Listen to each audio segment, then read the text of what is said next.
Mais sans plus tarder, merci Thibaut pour l'interview. Sans plus tarder, aujourd'hui, on parle d'assurance responsable. Aujourd'hui, comment aider aujourd'hui les assureurs aujourd'hui à se digitaliser et surtout au niveau de l'ensemble de leur processus?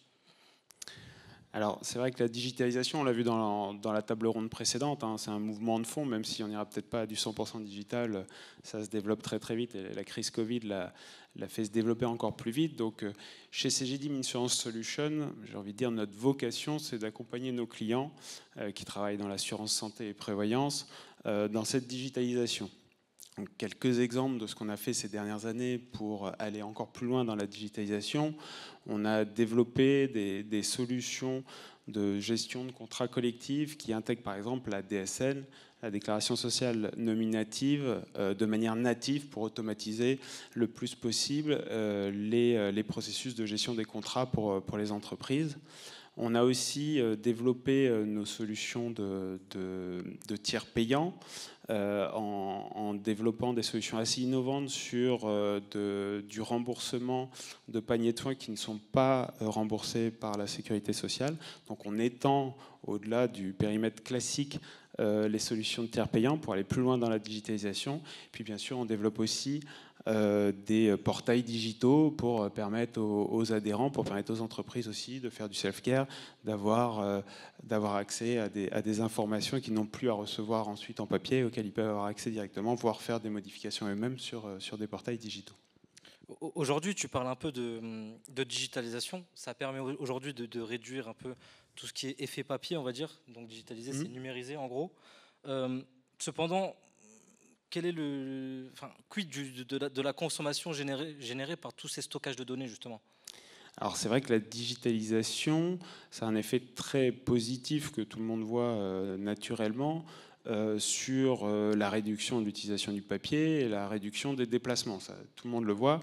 Mais effectivement, on commence à prendre en compte et à se rendre, enfin, voilà, à réaliser que cette digitalisation, elle augmente aussi énormément les données. Hein. Un ordre de grandeur, on estime qu'entre 2010 et 2020, il y a eu une augmentation de près de 40 fois la quantité de données traitées et stockées dans le monde, et on prévoit que ce soit à nouveau 40 fois dans les 15 prochaines années. Donc on voit que l'augmentation des données, elle est énorme, et effectivement, elle génère de la consommation électrique principalement pour traiter et stocker ces données. Cette prise de conscience, elle est assez récente, et c'est vrai que c'est important. Chez CGDIM, on est convaincu qu'il faut que l'ensemble des acteurs de la chaîne de valeur de l'assurance et de la digitalisation en prennent conscience. Nous, on travaille dessus, bien sûr, en tant que spécialiste de la data, de son traitement et de son stockage, mais c'est aussi important que nos clients soient conscients, parce que cette sobriété énergétique, c'est plus un choix aujourd'hui, il faut qu'on y passe tous. Et c'est effectivement un impact un peu négatif pour le coup de la digitalisation.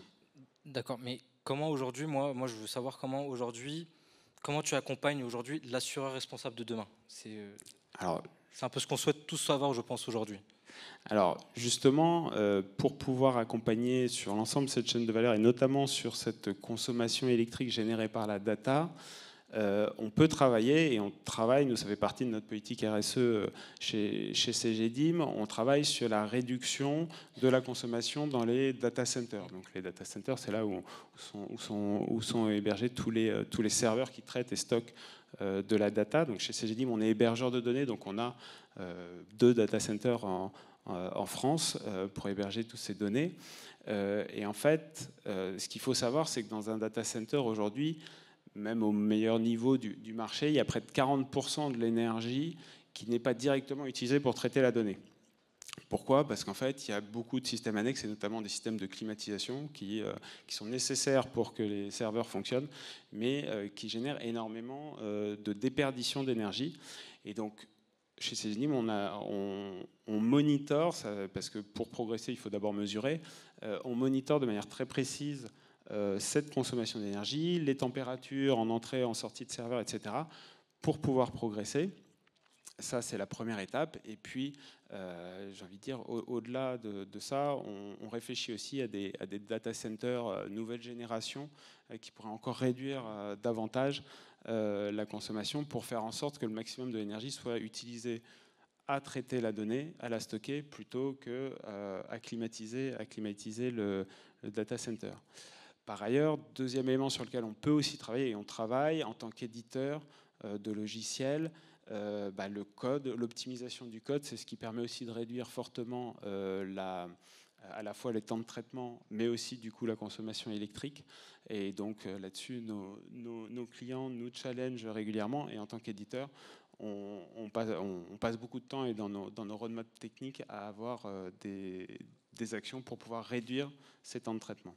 Donc, si je comprends bien un peu, chez CGDim Insurance Solutions, aujourd'hui, vous êtes éditeur, mais si tu me parles de stockage de données, vous êtes aussi hébergeur. Tout à fait. C'est quoi l'avantage d'être les deux ? L'avantage d'être les deux, c'est comme on est présent sur l'ensemble de la transformation de la donnée, on va avoir des politiques et des stratégies cohérentes entre ce qu'on va faire d'un point de vue hébergeur, donc sur le changement de matériel, les évolutions de nos data centers, et sur ce qu'on va faire d'un point de vue logiciel. L'intérêt, c'est que si on décide de changer une machine pour qu'elle soit plus performante, on s'assure bien sûr qu'elle est compatible aussi avec nos logiciels. Et inversement. Là où, effectivement, si on s'adresse à deux acteurs différents, ils ont toutes les chances de se renvoyer la balle en disant que si ça ne marche pas, c'est de la faute de l'autre. Donc ça, c'est un vrai avantage concurrentiel qu'on peut avoir quand on est effectivement hébergeur et éditeur, ce qui est notre position. Et du coup, cette stratégie RSE de diminution de l'impact énergétique de la transformation de la donnée, elle immerge l'ensemble des équipes de CGDIM, à la fois celles qui gèrent la partie technique et celles qui gèrent plus la partie logicielle. On a encore 3 petites minutes. Juste une dernière question. Moi, je voudrais savoir un peu la vision prospective en termes, sur l'impact ESG justement de CG. Quel est l'impact ESG aujourd'hui de la vision prospective de CGDIM Insurance Solutions aujourd'hui ? Quelle est votre vision par rapport à cet effet impact, on va dire, sans faire de greenwashing, sans faire de ce genre de choses aujourd'hui ? Alors, je ne suis peut-être pas la meilleure personne pour y répondre, mais effectivement, sur l'impact ESG,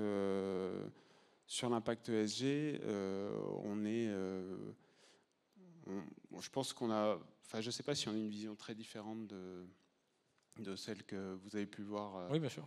Dans les autres. Sur les différentes tables rondes, bien mais effectivement, ce qui est sûr, c'est que la data, il faut prendre en compte l'ensemble de sa transformation, de son stockage, pour être sûr qu'elle ait effectivement l'impact le plus faible. Et c'est là-dessus que nous on travaille. Très bien Thibaut, je pense que ça répond à ma question.